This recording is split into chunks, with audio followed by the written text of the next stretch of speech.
Hi, my name is Elena Brown. This video is for SPED-470, Clinical Field Experience D. I got to interview Cindy Lucht, who is a SPED teacher, has been for 30 years, recently retired. However, she is still working. Incredible woman.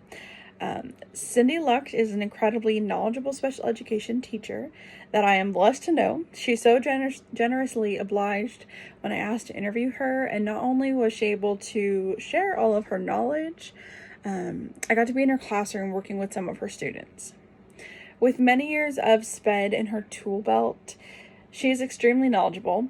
We talked a lot about different strategies that could be utilized for different students.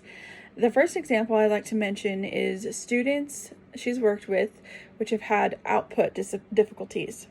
She's been able to utilize large print on cards to touch or point to, touch screen devices, and even special pencils or pencil grips.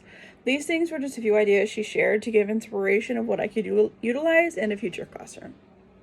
Something incredibly inspiring that Cindy shared was with a student who had physical, mental, and speech difficulties. One thing this student could do was blink. When they would communicate, she would ask them to blink the answer. So for example, when she asked the question 2 + 2 equals, the student would then blink 4 times to show their comprehension. This was something that baffled me because I never would have thought about this, that just because my student cannot physically speak the answer, there are other ways of communication. Another great example she said was tapping on a touchpad, so like an iPad. They tapped on an iPad and it would ding the number of times 4 times. So inspiring, so cool, and I just never thought of those things. So in the future, this is definitely something I hope to be as creative as Cindy is. When we came to the portion of the interview where strategies for students at home came up, Cindy shared some lovely thoughts of things she's found that worked well, and in particular things that are working right now for her students. Cindy did mention, though, that it's always important to recognize and understand each student is different, so even if you find one strategy that works for majority of your students, there still could be 1 or 2 that this strategy just won't work for them. I really appreciated that thought.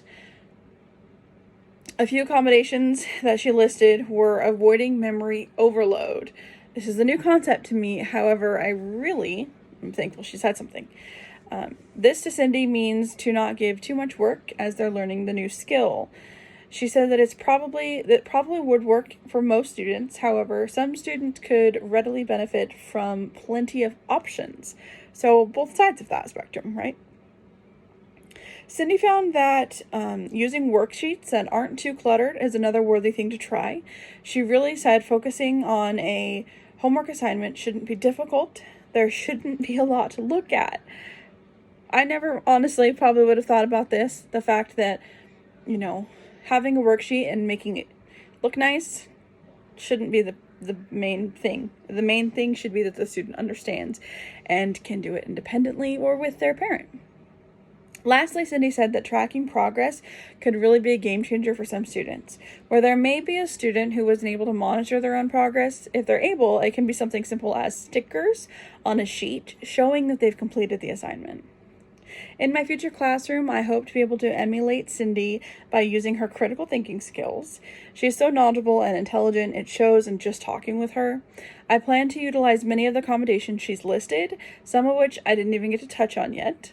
Taking everything that I got to witness, talk to Cindy about, and hear her utilize, I do hope to channel her patience, understanding, and incredible knowledge in my classroom someday. Thank you.